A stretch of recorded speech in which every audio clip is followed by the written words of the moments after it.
Bueno, pasamos a la siguiente conferencia, a la siguiente charla, que versará sobre las grandes estructuras y las nuevas tecnologías en construcción. Será impartida por don Víctor Rodríguez Izquierdo.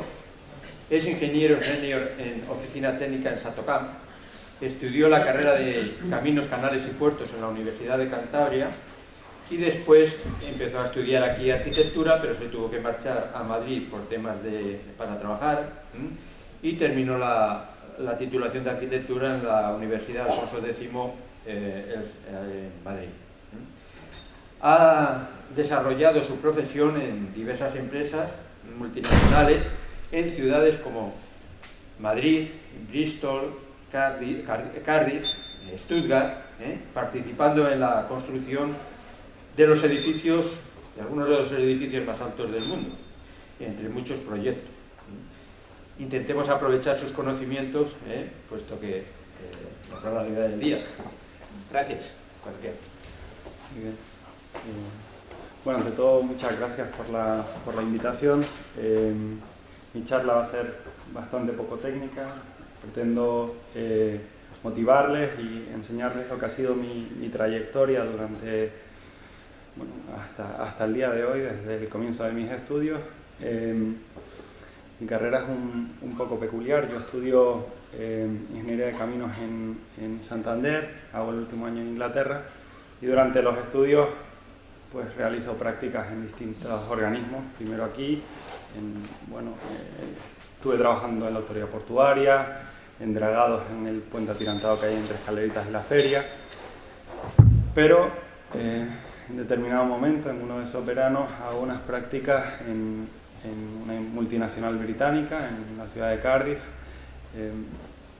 la construcción de 3 rascacielos que iban a ser el edificio más alto de toda Centroamérica y Sudamérica, con 480 y pico metros, y esas prácticas me cambian un poco la vida, ¿no? Bueno, aparte de estudiar caminos, yo estudio arquitectura, me tomo arquitectura como un máster. Cuando uno es ingeniero de caminos, ingeniero de obras públicas, en ingeniería civil, tiene una base muy fuerte. O sea, a mí me costó estudiar arquitectura realmente muy poco, comparado con lo que me costó estudiar caminos. Nuestra base académica, formativa, nuestra base teórica es muy fuerte, nos permite enfrentarnos a cualquier otra profesión con muchísimos argumentos. Y es algo que me ha ayudado no solo en mi trayectoria en España, sino en mi trayectoria en Reino Unido, en mi trayectoria en Alemania. La base de un ingeniero civil en España es muy fuerte, es muy potente, nos falta práctica quizás, pero al tener una base teórica tan fuerte, pues enseguida nos comemos a cualquier profesional. Bueno, pues como les dije, yo empecé arquitectura al terminar caminos, empecé en Las Palmas. Yo desde que terminé caminos no se me ocurría pues costarle un duro a mis padres, así que me tomé arquitectura como máster. En un año hice 2 cursos y medio, me habían convalidado uno, sobre todo las estructuras y las construcciones. Y yo quería estudiar arquitectura para tener un punto creativo, ¿no? O sea, yo estudiar caminos me daban muy bien los números, era un cálculo numérico, era un alumno de los que destacaban, pero me faltaba creatividad, me faltaba argumentos a la hora de diseñar. A mí siempre me habían atraído muchísimo los puentes y los rascacielos y sentía que me faltaba un punto para poder diseñarlos desde el principio, para poder concebirlos, ¿no? Así que, tras 2 años en Las Palmas, dejo arquitectura prácticamente sentenciada y me faltan 8 asignaturas. Y sabiendo que la empresa en la que yo había hecho unas prácticas en Cardiff tenía una oficina en Madrid, pues les llamo y les digo, puedo trabajar para ustedes. Todo funcionó, trasladé mi expediente a la universidad privada, me pedí un crédito y empecé a trabajar a tiempo completo y a sacarme esas 8 asignaturas mientras trabajaba. Me había costado 2 años sacarme 3 cursos y esas 8 asignaturas me costaron 3 años, porque estaba trabajando a tiempo completo y además en una ingeniería de muchísima exigencia. En esta empresa pues trabajé en algunos de los proyectos más importantes de la actualidad, de aquella actualidad mundial. Trabajé para estadios del futuro mundial en Qatar, y estoy hablando de 2008, imagínense, que el Mundial va a ser en 2022. Trabajé para el proyecto de las setas de Sevilla, las copas de madera que algunos de ustedes conocerán. Bueno, el nuevo aeropuerto internacional de Saudi Arabia, que, bueno, proyectos muy grandes. Pero en determinado momento, cuando llevo 3 años en Madrid, decido marchar al extranjero para luego volver a las islas, ¿no? Quiero aprender otro idioma, yo siempre fui muy ambicioso a la hora de intentar aprender cuanto más posible y tenía claro que quería volver a Canarias, pero también tenía claro que cuanto más aprendiera más podía aportar a la sociedad, ¿no? Así que me marcho a Alemania y decido cambiar de una multinacional en la que yo era uno más y teniendo tan poca experiencia, me iba a costar el llevar los proyectos, gestionarlos yo mismo muchísimos años, ¿no? Porque todas estas grandes empresas tienen una estructura muy piramidal. Pues decido cambiar a una empresa muy pequeña, muy especializada en estructuras, pero en la que yo fuera directamente el director del proyecto y tuviera unos cuantos ingenieros a mi cargo, ¿no? Bueno, me marcho a Alemania, porque Alemania era el país más potente en cuanto a la construcción, en plena época de crisis, y trabajo en una empresa muy especializada en estructuras durante otros 3 años. En esta empresa pude trabajar pues, para el segundo transatlántico más grande del mundo, y luego proyectos más pequeños, pero en los que la estructura era muy importante, ¿no? Llámese pues, pabellones para las Olimpiadas de Invierno en Sochi, bueno, muchos proyectos muy distintos. Cuando ya se me quedó pequeña esta empresa, pues me cambié a una empresa, a una ingeniería mediana, somos unos 50, 25 en la ciudad de Stuttgart, 25 en la ciudad de Múnich, y es una empresa tan potente que le hace sombra a grandes ingenierías. O sea, es una empresa que, aun siendo solo 50 ingenieros, hemos hecho el que fue el segundo edificio más alto del mundo y que ahora mismo es el tercero. Voy a hablar de ese proyecto a continuación. Y luego es una empresa, pues eso, combina proyectos de menor escala con grandes proyectos, ¿no? Siempre tiene un gran proyecto en cartera. Como no queremos aumentar la capacidad, pues es una empresa que se mantiene muy especializada, pero siempre nunca ha querido hacer locuras, ¿no? Siempre ha querido estar muy controlada, teniendo una plantilla pues, de un nivel técnico apasionante, ¿no? Excepcional. En esta empresa, pues bueno, aparte del segundo edificio, el que fue el segundo edificio más alto del mundo, también he participado en muchísimas pasarelas. Estoy participando actualmente en el que va a ser el edificio más alto del mundo, con 1000 metros de altura, la Kingdom Tower, que va a estar en Jeddah. Estamos estudiando cómo hacer los últimos 300 metros en acero estructural, es decir, la torre está planificada al completo en hormigón armado y bueno, estamos intentando cambiarla. Bueno, pues he elegido de entre todos estos proyectos el que fue el segundo edificio más alto del mundo por la historia que tiene, porque no pretendo bombardearles con datos técnicos, sino enseñarles, realmente intentar motivarles a estudiar una carrera tan bonita como ingeniería civil. Y bueno, aparte de toda esta vertiente profesional, también tengo una vertiente académica. Al haber participado en proyectos tan importantes, a mí empezaron hace 5 o 6 años a invitarme a distintas universidades, a dar charlas, a contarles proyectos en los que había participado. Y eso despertó en mí la ganas de ser docente, de colaborar en la universidad. Entonces he sido profesor asociado durante 2 años en la Universidad de Stuttgart, en 3 centros distintos, uno de estructuras, uno de construcción y uno del que les voy a hablar en la segunda parte de la charla, que aborda nuevas tecnologías aplicándolas a la construcción, es decir, sobre todo robótica, la mezcla con la biología, la robótica en la fabricación digital con la construcción. Es decir, nosotros estamos construyendo prácticamente como hace 40 años, 50 años. La construcción, sobre todo en la edificación, ha variado muy poco. Y el resto de ramas de la industria, la ingeniería industrial en sus infinitas ramas, sí que se ha adaptado a todas esas tecnologías, están usando muchísimo más pues toda esa sofisticación a la que ha llegado la sociedad, y es hora de que nosotros también nos adaptemos, ¿no? Centro de investigación, que es uno de los más importantes del mundo, pues fomenta eso, intentar buscar nuevas vías para implementar esas nuevas tecnologías en la construcción. Bueno, pues de los proyectos voy a hablar de este. La Royal Mecca Clock Tower es un rascacielos, tiene 601 metros y está en la ciudad de la Meca, ciudad santa de la Meca, en Arabia Saudí. Y luego les voy a hablar de esto, que es un poco robótica, fabricación digital y biomimesis, ¿no? Bueno, vamos a empezar, tampoco tengo mucho tiempo. Voy a empezar a hablarles del proyecto de la Meca. Como les decía, es un rascacielos que tiene 601 metros, bueno, es un conjunto de rascacielos. Este edificio estaba planeado para que tuviera solamente 380 metros de altura.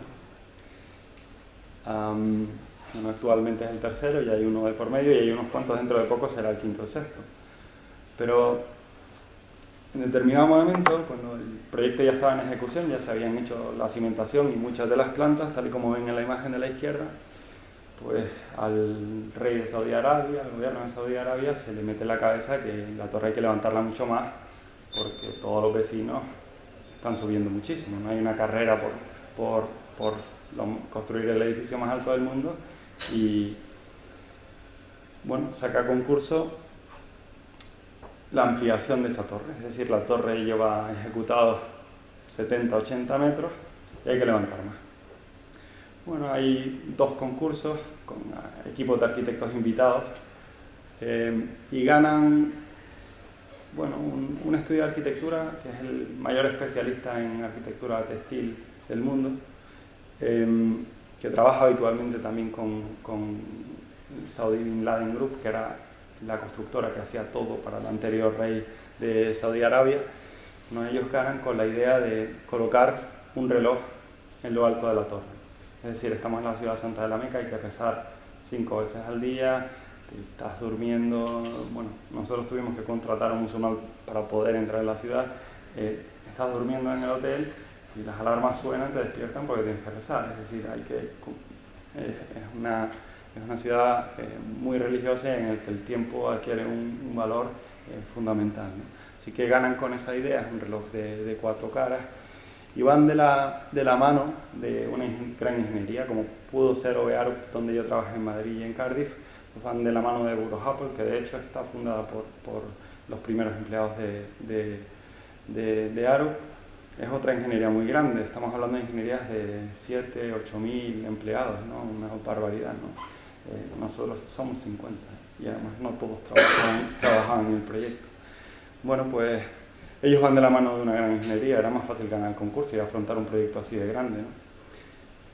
Pero bueno, Buro Happold plantea una estructura con una losa de transición muy importante, de casi 2,5 metros de altura, es lo habitual al hacer un cambio de transición, una transición de hormigón armado a acero, y luego una estructura muy paralela a la fachada que penaliza un poco la optimización estructural, ¿no? Pues bueno, una reunión para otro proyecto, mi jefe, estaba en el estudio de arquitectura y le enseñan el concurso de la torre. Él ve la estructura que había planteado Buro Happold y pinta este croquis, ¿no? Este croquis, el croquis original de esa reunión, que él dice, bueno, yo no haría esto así, haría una especie de Torre Eiffel que me permitiera tener un atrio muy grande en el que colocar el mecanismo de este reloj tan grande.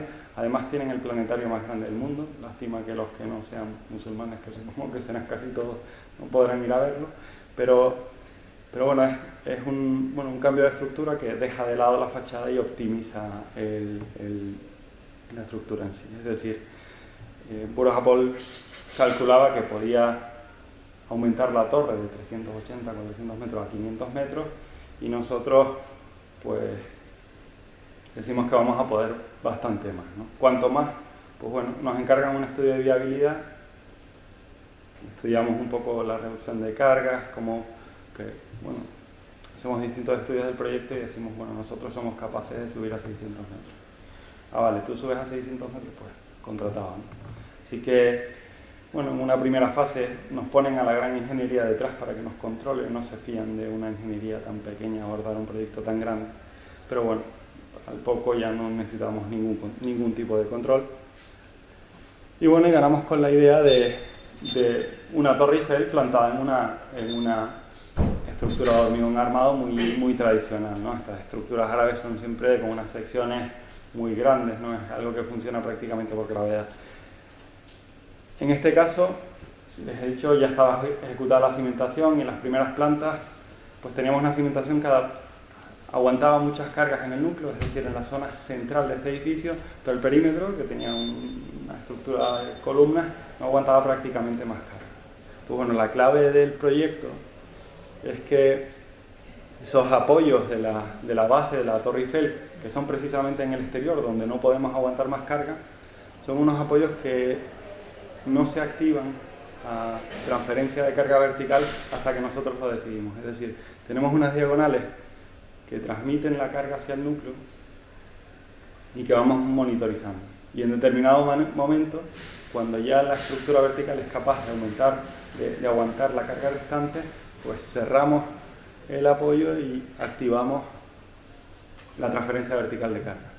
Esa simple, ese principio tan fácil es una decisión muy difícil de tomar, porque hay que estar muy seguro de que, o sea, cuando uno trabaja en una gran ingeniería y tiene todo el software del mundo, todos los medios del mundo, puede hacer un montón de análisis, siempre al final se reduce todo a que yo pueda llevar al papel mi idea y a que esa gran simplificación, o sea, que yo pueda comprobar de una manera muy simple lo que yo estoy haciendo, ¿no? Es decir, al final los argumentos son realmente básicos, ¿no? Así que si en una gran ingeniería ya tienes un montón de medios y vas a utilizar un montón de software y además tienes que ser capaz de bajarlo al nivel de croquis o al nivel de tabla de Excel, en una ingeniería tan pequeña, o sea, con 20 ingenieros trabajamos a tiempo completo en el proyecto, no más, ¿no? En una ingeniería tan pequeña, mucho más importante es el poder simplificar estas cosas, ¿no? Bueno, en un rascacielos hay siempre 3 o 4 aspectos fundamentales: el estudio del viento, el confort, es decir, cómo de rápido se va a mover la torre en su zona superior, qué aceleración va a tener, y luego sobre todo el estudio antiincendios, ¿no? Es decir, cómo voy a evacuar la torre. Si es importante la evacuación antiincendios en un edificio normal de 8 plantas, pues imagínense en algo que tiene 600 metros de altura. En este caso, los últimos 80 metros no iban a tener un uso permanente y no tenían, en la fase, bueno, con el proyecto de ejecución ya terminado, no tenían ningún tipo de protección antiincendio. Pero aquí vuelven a jugar un papel fundamental el rey de Saudi Arabia, y es que en determinado punto se le mete en la cabeza tener una suite en la media luna que tiene el rascacielos en la parte superior. Así que nosotros, con un proyecto ya en ejecución en nuestra parte y el esquema antiincendios que ven aquí por colores, está categorizado por colores la importancia de los elementos, es decir, los elementos rojos son los que más tienen que resistir, o sea, los que más tiempo tienen que resistir. Después, bueno, vamos bajando según la importancia de la estructura, ¿no? Y bueno, pues como se le mete en la cabeza el tener la suite ahí, ya va a haber un uso permanente, y hay que permitir evacuar desde la parte final, ¿no? Todos los demás elementos van a tener que resistir lo que resistían, más el tiempo que tarden en bajar desde arriba del todo. Así que, bueno, en este caso, cuando uno trabaja en un país así, en el que no hay normativa, se trabaja siempre con códigos, bueno, en este caso, o europeos o americanos, norteamericanos. Pero la legislación no te obliga a cumplirlos porque no existen, ¿no? Entonces, al final, más que nada necesitas la firma de la autoridad competente, en este caso, depende directamente del rey, no hay problema, de que uno pueda pues, tramitar el proyecto o desarrollar el proyecto saltándose el código que está utilizando como base, ¿no? Digo esto porque la normativa normalmente solo te permite utilizar un método para proteger antiincendios cualquier estructura. Es decir, yo puedo decir, como en este caso, tengo una estructura mixta, el hormigón me está recubriendo el acero y me lo está protegiendo, o al revés, el acero me está recubriendo el hormigón, pero no te permite conjugar dos métodos y decir, vale, yo tengo columnas mixtas, pero además les estoy colocando un rociador justo encima, o sea que me resisten el ser columna mixta más el rociador, pues en vez de 120 minutos estoy resistiendo 160. Pues no, normalmente te limita a un método, es siempre muy conservativo. En este caso, pues bueno, hicimos un montón de ensayos para demostrar que, claro, aunque el código no me lo permita, es lógico que si yo utilizo dos métodos, a lo mejor no resisto el doble, pero resisto por lo menos una parte más, ¿no? En este caso se recubrió toda la estructura con determinadas pinturas ignífugas o protecciones ignífugas. Se hicieron muchísimos ensayos para demostrar que cumplíamos con los tiempos que necesitábamos. Bueno, en este caso, los problemas mayores eran la producción de los nudos del rascacielos. En la parte izquierda ven nudos más grandes, los que están más cerca de la base. Son nudos que pues, pueden pesar alrededor de 10 toneladas. Y a la derecha tenemos nudos que conforme vamos avanzando son nudos un poco más pequeños, pero igualmente bastante complejos, ¿no? Bueno, en este caso necesitamos producir nudos que muchos de ellos son prácticamente esculturas. Normalmente cuando uno diseña un proyecto no hace los planos de taller. Normalmente te quedas justo antes de la manufactura y ya es el propio productor el que desarrolla sus planos. En este caso, como los nudos son tan complejos, teníamos que ser nosotros los que produjéramos directamente los planos de taller. Además, nuestros planos de taller son prácticamente planos de IKEA. Es decir, tenemos que contarles exactamente cómo los hemos pensado y cómo van a tener que ensamblarlos, ¿no? Estos nudos de la izquierda, bueno, son algo más habituales. Los nudos de la derecha tienen la complejidad de que al estar en la base, bueno, si yo tengo una estructura de 300 metros encima, no puedo tener una desviación de medio grado, o sea, la tolerancia es cero, es decir, hay que ejecutar las cosas, hay que ejecutar las soldaduras, todo absolutamente perfecto. Determinadas técnicas, por ejemplo, cuando uno suelda un perfil de estos espesores, pues no suelda todo de un lado, no suelda primero de un lado y después de otro, sino que primero ha de precalentar con antorchas para limitar un poco la retracción. Hay que ir soldando de un ladito un poco, después del otro, para que cuando la soldadura se enfría y tiende a contraer, no desvíe la placa. Una desviación en la carga, hablando de las barbaridades que cada uno de esos nodos tiene que soportar, pues sería fatal, la torre no funcionaría. Bueno, os voy a enseñar un par de aspectos, los más impresionantes, no los más técnicos, pero los más impresionantes del proyecto. Uno de ellos es el reloj. Bueno, el reloj es un reloj de 4 caras de pared, es el reloj, por supuesto, el reloj de pared más grande del mundo. Es 35 veces el Big Ben. Ahora lo verán, bueno, la maquinaria directamente producida en Suiza, se tiene que montar a una altitud de 425 metros. Estamos hablando de que cuando uno trabaja ya a esas alturas, pónganse a soldar, o sea, hay que estudiar cada una de esas actividades muchísimo, hay un viento muy importante. Bueno, lo que les decía, el reloj es 35 veces el Big Ben. Miren la maquinaria, ya solo la maquinaria del reloj, la escala que tiene. Son caras de 80 metros de altura y una esfera interior de 43 metros o algo así. Miren la escala de las manecillas. Una manecilla del segundero o el minutero del reloj ya es un proyecto de ingeniería bestial. O sea, el diseñar una manecilla de fibra de carbono con un contrapeso a estos niveles ya requiere una ingeniería durante 6 meses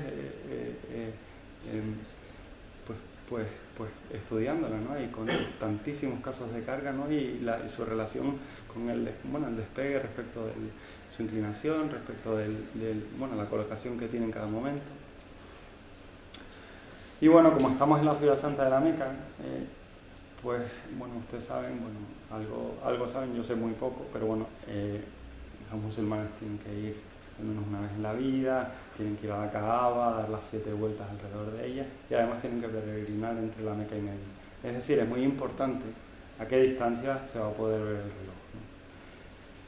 Si no recuerdo mal, el reloj se ve durante el día a 11 millas de distancia, durante la noche amplía a 16 porque está iluminado de una forma muy muy potente mediante, hay millones, o sea, en cada cara hay 2 millones de luces LED.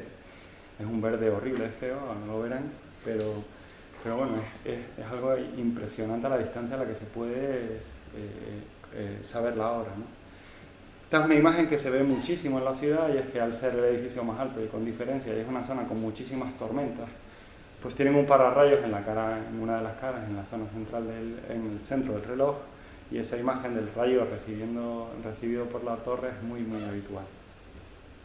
Bueno, aquí ven la media luna y Hilal, que es donde el rey quería tener su suite. Ven la escala de la media luna, es un mosaico de elementos de vidrio que tienen intercaladas láminas de oro, es decir, este proyecto es un dispendio de medios brutal, o sea, solo lo que por nosotros podemos cuantificar sin interiores pues seguramente superaba los 3.000 millones de euros. Si empezamos a contar todo lo que hay por dentro, el proyecto es incalculable, o sea, es incalculable. Bueno, ven aquí al fondo en la cava, que es ese meteorito al que queda unas cuantas vueltas. Ahora estoy trabajando en un proyecto secreto, que es intentar cubrir esa plaza, ¿no? Hay unas membranas retráctiles, imagínense una plaza de 250 metros de diámetro, en el que hay unas congregaciones de multitudes tremendas que llegan a unas temperaturas de 50 y pico grados, y bueno, se les intenta, bueno, una idea del único Pritzker alemán, Fray Otto, era cubrirlo con unas membranas que además se tienen que adaptar al movimiento del sol, porque al ser un meteorito sagrado no se le puede arrojar sombra, y entonces pues bueno, estamos diseñando una cubierta que se va a ir adaptando al movimiento del sol y que pretende reducir la temperatura máxima de entre unos 52 grados a unos 40 y pico, desde 7 a 8 grados. Que ustedes pueden pensar, bueno, estate tú a 40 y pico grados ahí con tanta gente, bueno, estate a 52, ¿no? Es que los 7 grados los notas seguro. Y bueno, y aquí siguen viendo la escala, ¿no? Imagínense, ténganse que subir a estos a 600 metros de altura a colocar el bicho, ¿no? Y bueno, la escala de los obreros, media luna es impresionante. Algunas imágenes finales del proyecto, lo que les decía, el verde este, que a mí tampoco me gusta, pero vamos que es muy efectivo a la hora de conseguir que se vea a la mayor distancia posible. Es una ciudad que cambia muchísimo, ¿no? Ahora mismo una de las ideas más faraónicas que tiene la Meca es que, bueno, la Meca tiene una montaña muy cercana y están intentando trasladar la montaña físicamente. O sea, la montaña sigue siendo sagrada, pero no la quieren tener donde está y la están trasladando. Bueno, están estudiando cómo trasladarla. Y bueno, y ahora voy a cambiar completamente de tópico. Quise coger, pues dentro de mi experiencia, las cosas más curiosas, las cosas que más les pudieran motivar. Bueno, ahora les voy a hablar un poco de nuevas tecnologías. Las nuevas tecnologías vistas desde un punto súper multidisciplinar. O sea, ahora les explicaré, les voy a hablar de mi experiencia en un centro de investigación en el que se mezclan de todo: biólogos, arquitectos, ingenieros civiles, informáticos. Bueno, el centro se llama, bueno, el ICD, el Instituto de Diseño Computacional y Construcción. Está en la ciudad, bueno, pertenece a la Universidad de Stuttgart. La universidad en Alemania se organiza un pelín distinto en España. Es decir, hay distintos centros de investigación que prestan profesores a las distintas facultades o escuelas, pero es que además muchos de esos centros no solo se financian por los fondos que les da la universidad por dar clases, sino que muchos, sobre todo este y otros, se financian en su mayoría, al 90%, por fondos privados. Es decir, cuando uno elige unas líneas de investigación que interesen al mercado, pues tiene muchísimos más fondos, muchos más recursos para investigar y para progresar. Así, la Universidad de Stuttgart tiene centros con 2 investigadores y 4 profesores, y tiene centros como este, que cuando yo estaba hace un par de años, pues ya había 60 investigadores, no sé cuántos profesores, o sea, tienen unos recursos mucho más altos, ¿no? Bueno, ¿qué pasa cuando uno estudia sobre temas que le interesan al mercado y que además son muy punteros? Pues que si además de estudiar en eso es uno de los primeros, pues al resto le va a ser imposible cogerte. Una vez que tú y yo coges determinado nivel, ya los demás, o sea, cualquier inversor privado va a querer siempre trabajar contigo porque ya estás a un nivel más alto que todos los que están empezando, lo que te permite seguir diferenciándote y diferenciando. Y es un poco lo que les pasa a ellos. Ellos tienen 3 líneas de investigación principales. Uno es el diseño computacional, ahora veremos lo que es, la fabricación robótica y la biomimética en la construcción, es decir, la mezcla de la biología, ahora veremos por qué, con la construcción. El diseño computacional, bueno, el diseño computacional no es simplemente el programar un diseño. Se trata de diseñar mediante agentes, es decir, yo quiero diseñar mi puente, yo quiero hacer una cúpula, una cubierta, y voy a trabajar mediante agentes, es decir, voy a discretizar cada uno de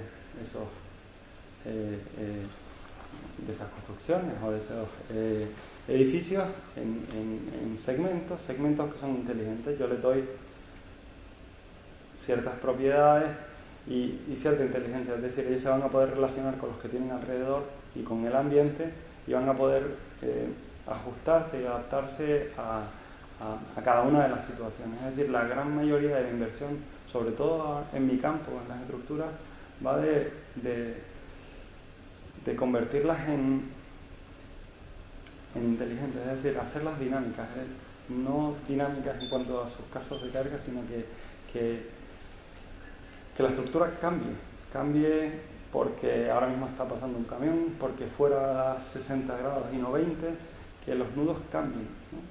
Entonces, la mayoría de los proyectos europeos, la mayoría de la financiación está ahora mismo ahí, por lo menos en el campo de las estructuras. Se trata de contaminar menos, de hacer edificios con menos materia, más eficientes, utilizar las nuevas tecnologías.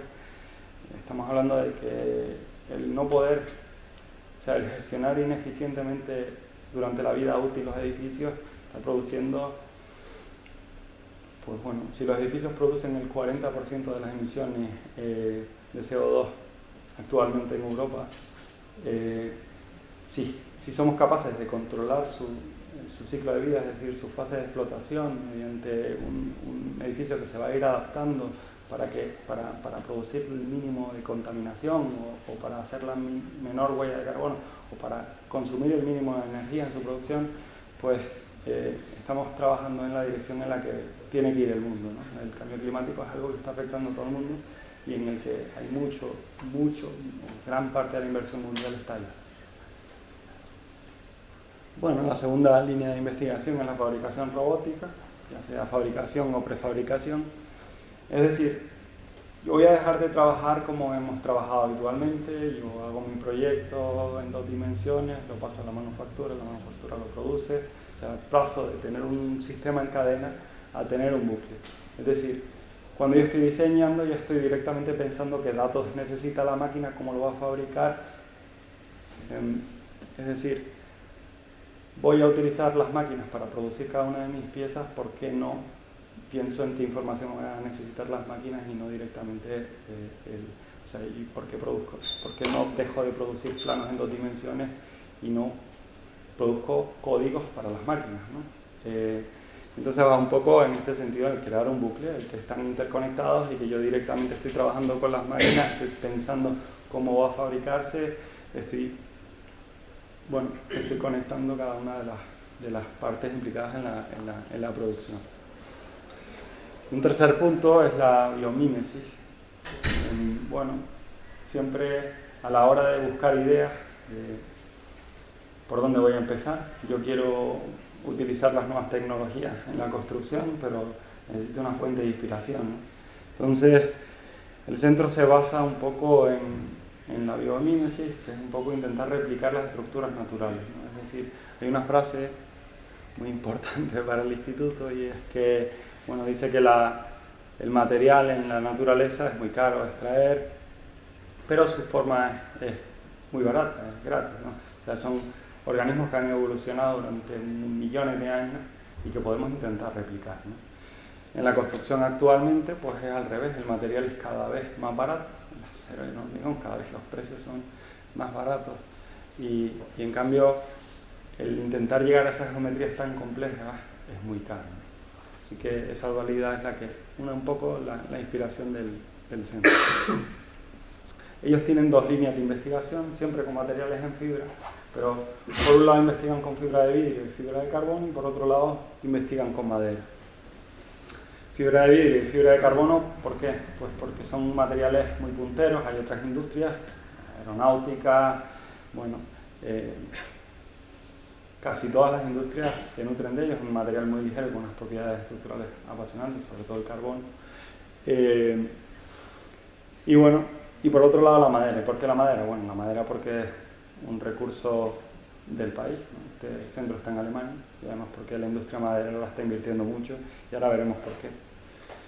Bueno, ellos tienen, aparte de un montón de encargos privados, un montón de pabellones por todo el mundo, la mayoría de estos pabellones son, prácticamente los proyectos son secretos, no puedo publicar información sobre ellos, pero luego aparte tienen un máster en el que cada año cogen a 16 estudiantes, reciben cerca de 1.200 aplicaciones de todo el mundo y escogen a sus estudiantes no por su expediente académico, sino más por sus motivaciones, ¿no? Porque han hecho durante su vida de estudiante.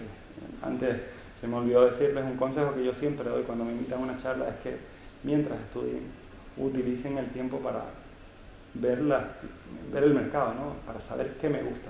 Para mí es muy fácil entrar como estudiante en Tocan, en OVA, en empresas grandes, ¿no? Cuando uno ya tiene el título en la mano, le va a costar más, te tienen que poner un contrato, te tienen que pagar, empiezas a estar muy protegido por el sistema. Entonces, si uno utiliza esos años de estudios para entrar en las empresas, para ya tener contacto dentro, para saber sobre todo qué me gusta, a qué me voy a querer dedicar, pues es un terreno ganado impresionante. No es lo mismo terminar la carrera sin tener ni idea de qué voy a hacer, porque me puedo equivocar y luego voy a tener que cambiar y luego voy a tener que cambiar, cuando uno ya ha probado distintos campos y sabe un poco a qué se quiere dedicar. Bueno, pues eso, tienen un máster y ese máster se dedica a hacer, bueno, los estudiantes desarrollan un pabellón durante el curso. Un curso, o sea, un año les toca hacer una investigación, un pabellón con fibra de vidrio y fibra de carbono, y al año siguiente toca hacerlo con madera. Bueno, este fue uno de los primeros, siempre buscan una figura de la naturaleza en la que inspirarse, en este caso en las patas de una langosta. Ellos estudian las distintas uniones a todas las escalas de la estructura biológica y la intentan replicar.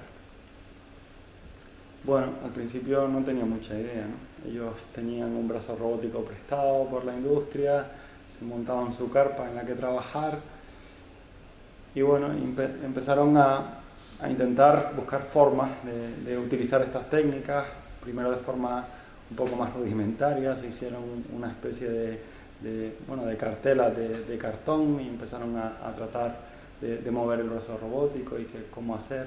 En este caso, la mezcla de fibra de vidrio y fibra de carbono nos lleva a, bueno, ¿por qué utilizo yo la fibra de vidrio y por qué utilizo la fibra de carbono? La fibra de carbono es un material muy resistente, sobre todo a tracción, y la fibra de vidrio sirve aquí, en este caso, prácticamente solo de encofrado, es decir, yo necesito poder llevar la fibra de carbono por donde yo quiera, la fibra de vidrio me sirve para apoyarla, ¿no? Para guiarla. También me sirve para jugar con el módulo de elasticidad del material conjunto y con distintas propiedades, pero fundamentalmente es el encofrado de la fibra de carbono.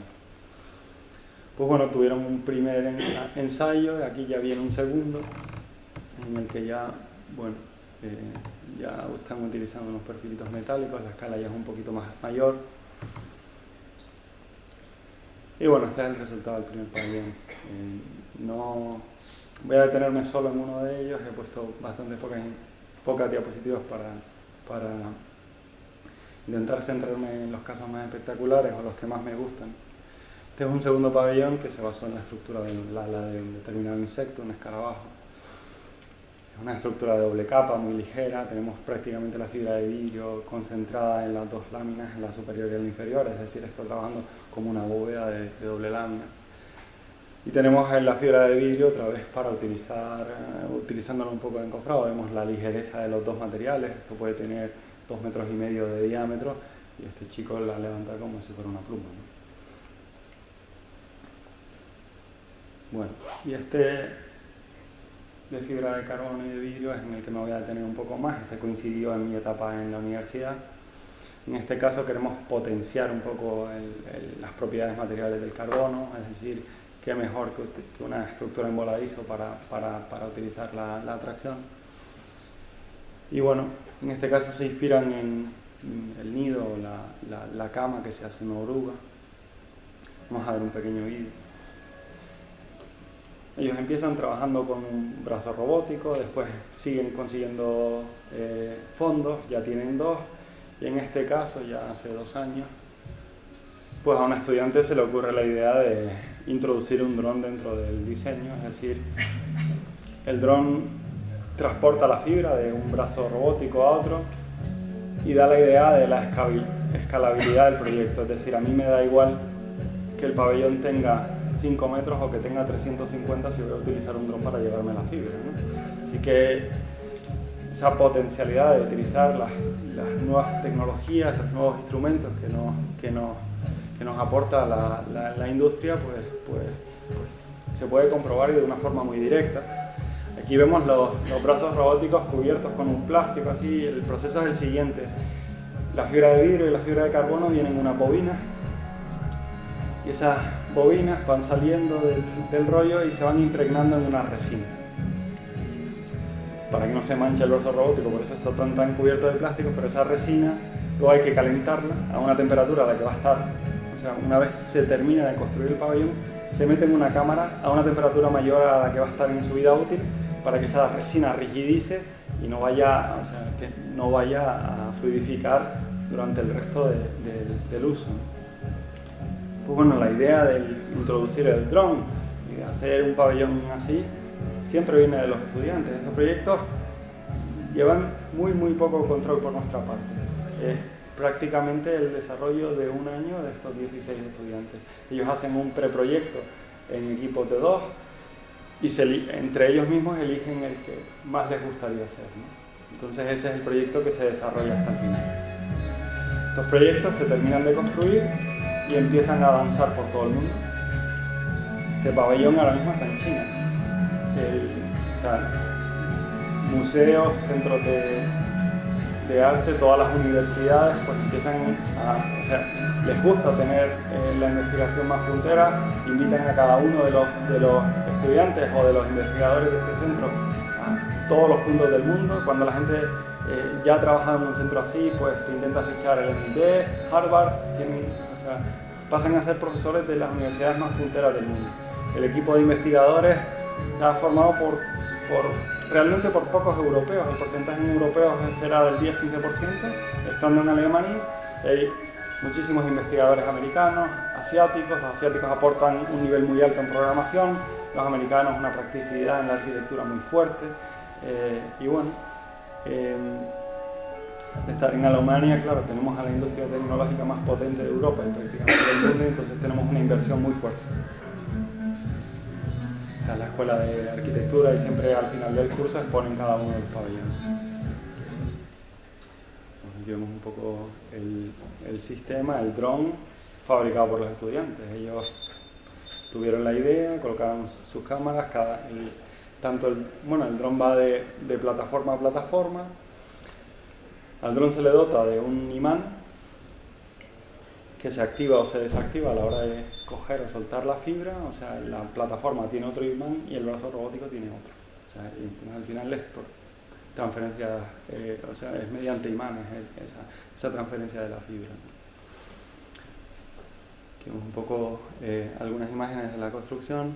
Primero bastante translúcido, mucha más fibra de carbono para poder colocar después, o sea, mucha más fibra de vidrio para poder colocar después la de carbono en la dirección en la que yo quiero. la inauguración. Y bueno, vamos a hablar un poco de madera, que es la otra vertiente. ¿Por qué madera? Bueno, madera se lleva utilizando desde siempre, ¿no? Es casi el material de construcción que primero se empezó a utilizar junto con la piedra. Pero, bueno, debido al cambio climático que ya nombraba antes, la industria maderera de Europa del Norte, de Europa Central, sabe que los bosques van a estar a una temperatura media en torno a 2-3 grados superior a la que tienen actualmente, ¿no? Entonces, ¿qué pasa? Que los códigos están sobre todo desarrollados para las maderas que se desarrollaban, o sea, que crecían rápidamente hasta ahora, que es madera, lo que llamamos madera blanda, es decir, pino, abeto. Bueno, pues ahora la industria maderera sabe que la madera dura, el roble, la haya, no va a crecer tan rápido como un pino, pero va a crecer a una velocidad asumible para su producción y su consumo, y entonces pues aporta dinero, y al final para poder investigar nosotros necesitamos fondos, no hay que ser ilusos, la investigación tiene que tener un apoyo del sector privado detrás, porque si no los recursos son muy limitados, ¿no? Entonces el elegir en qué investigar o el intentar mezclar en lo que yo estoy investigando con lo que realmente interesa al mercado, con las líneas de interés del sector privado, pues siempre es muy beneficioso, ¿no? Porque tenemos los medios para nosotros poder desarrollar la actividad que nos gusta. Bueno, pues la madera, aparte de tener una huella de carbono muy pequeña y de producir muy poca energía, o sea, consumir muy poca energía, además es un recurso natural de Alemania, es decir, voy a intentar utilizar nuestros recursos, ¿no? Nuestros materiales, ¿no? Si a lo mejor estuviéramos aquí, a lo mejor haríamos lo mismo con piedra volcánica, ¿no? Pues bueno, allí la madera, bueno, Alemania, un 31% de Alemania es bosque. Si además sabemos que la industria maderera ya está plantando otro tipo de árboles porque pueda asumir sus velocidades de crecimiento, pues bueno, tenemos un recurso del lugar y una industria que nos va a dar esos fondos, ¿no? Bueno, y hacen lo mismo, ellos intercalan un pabellón de fibra de vidrio, después viene el de madera. El de madera este fue el primero, bueno, también se inspira un poco, hay varios pabellones que se inspiran en la estructura de una eriza de mar. En este caso empiezan, bueno, qué hay en el mercado, qué tipo de uniones son las más fáciles para nosotros replicar con la tecnología y luego ir avanzando, ¿no? Empiezan con unos machembreados bastante simples. Y bueno, este fue el primer pabellón que hicieron, ¿no? Una estructura también prácticamente de doble lámina. Y este es el que les quiero enseñar, ¿no? Hay muchos otros, pero este es para mí el más curioso. Bueno, en este caso, aparte de cortar la madera con brazos robóticos, pegarla o encolarla, también, bueno, a determinados estudiantes se le ocurre la idea de coserla, ¿no?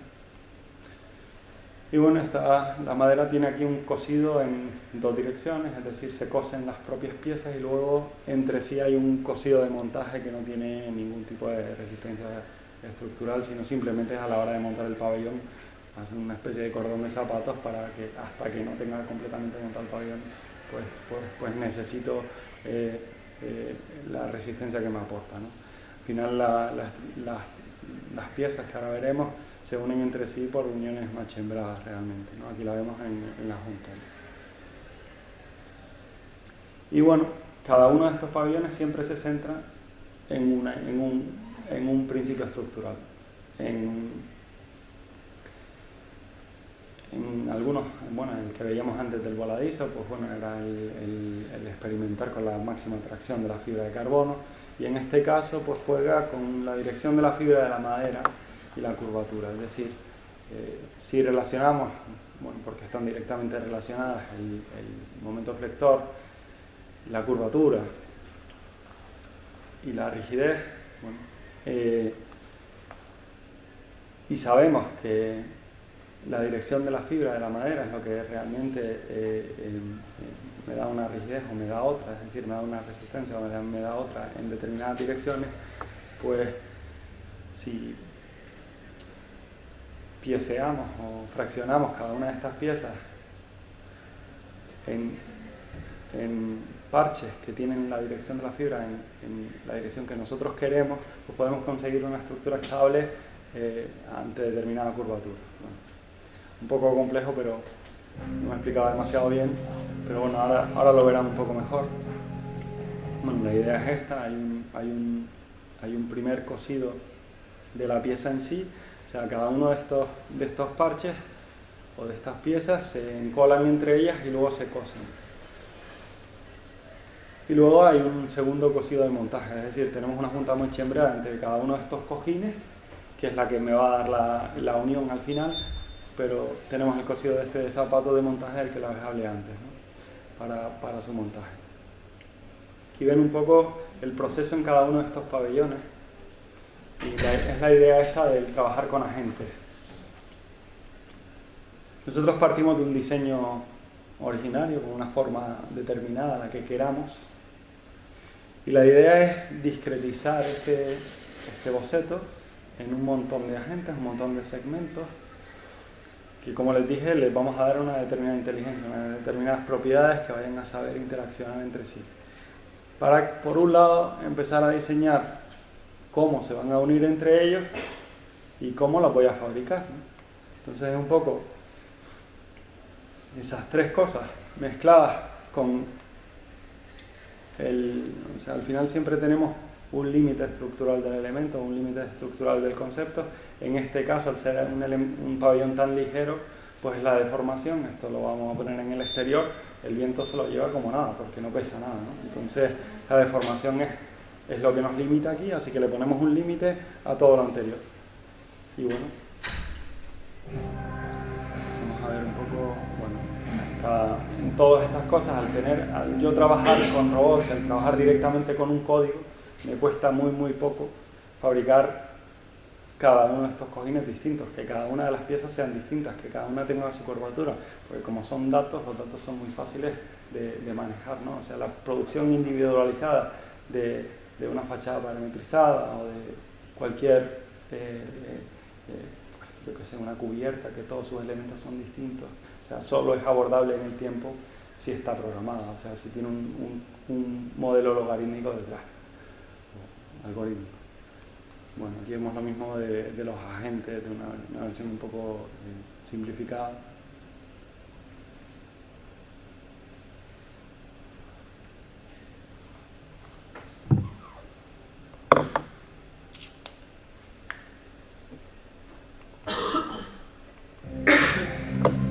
Bueno, en este caso encolamos y cosemos de una primera forma las piezas entre sí y luego mediante un mecanismo hidráulico pues la llevamos a la forma en la que la queremos tener en su estado final. Luego les cosemos unas bandas textiles que van perforadas para hacer ese tipo de esa unión de zapatos, ¿no? O sea, el brazo la lleva a la máquina de coser. En este caso una máquina de coser es igual que una máquina láser, ¿no? Con menos costo, pero es igual.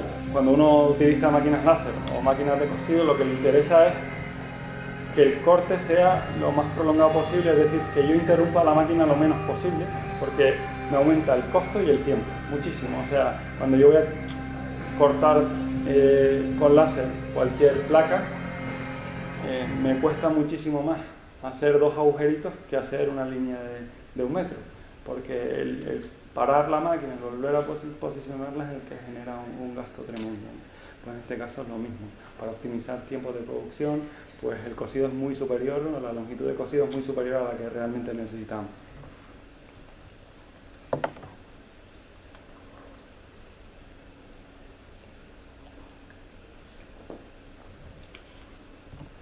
Creo que hay algún vídeo más. Bueno, todos estos segmentos o todos estos cojines se enumeran para saber cómo montarlos. Son los propios estudiantes los que lo montan, ¿no? Ustedes me preguntan a mí, bueno, ¿y qué estudiantes aplican algo así? Pues de todo. La mejor alumna que hubo, uno de los 2 años que yo estuve, venía de la moda. Una tía con unas ideas acojonantes, ¿no? Que ayudó muchísimo a que el grupo avanzara, ¿no? Que tuviera ideas tan buenas. Pues bueno, hay arquitectos, hay ingenieros civiles, hay biólogos, bueno, y aunque no estén dentro del máster, sí que todas las facultades se implican, ¿no? piden consejo al resto de escuelas. Al final no tenemos que olvidar que aunque nosotros seamos ingenieros civiles, vamos a trabajar en el mundo nuestra profesión la vamos a desarrollar rodeado de el resto de profesiones, y además las profesiones ahora tienden a ser lo más conjuntas posibles, empiezan a aparecer doble grados y todo, ¿no? No se puede entender nuestra profesión con nuestras competencias, sino nuestras competencias están relacionadas con las de los demás, tenemos que trabajar con ellos desde el principio, está bien que estudiemos con ellos. O sea, yo, las asignaturas de construcción que podían tener sede las que yo daba en la Facultad de Arquitectura o en la de Ingeniería Civil, teníamos estudiantes de las dos, teníamos incluso ingenieros industriales, mecánicos, para determinadas asignaturas, y venían, o sea, compartíamos las asignaturas porque se entiende que en el futuro vamos a trabajar así, porque no empezamos ya. Y bueno, aquí quiero terminar, espero que les haya gustado, simplemente quería decirles que es una profesión muy diversa, tenemos unas competencias súper amplias, cada uno se puede dedicar a cosas tan distintas como la presa de Chira-Soria o este rascacielos, ¿no? Al final tenemos una gama tan amplia y tenemos una formación tan buena, una formación teórica tan fuerte, que nos vamos a poder dedicar realmente a lo que queramos, ¿no? Somos unos profesionales tan capaces que nunca se dejen menospreciar por un arquitecto o por al final nuestra profesión es de las más competentes del mercado, nuestra formación es muy fuerte, así que no tenemos nada que envidiar ni dentro de nuestro país ni sobre todo fuera. Yo cuando me he ido a Alemania, me he ido a Inglaterra, a lo mejor primer año, los primeros 6 meses de adaptación a la empresa, pues a lo mejor mi formación práctica no era tan fuerte como la de ellos, me costaba más producir los primeros meses.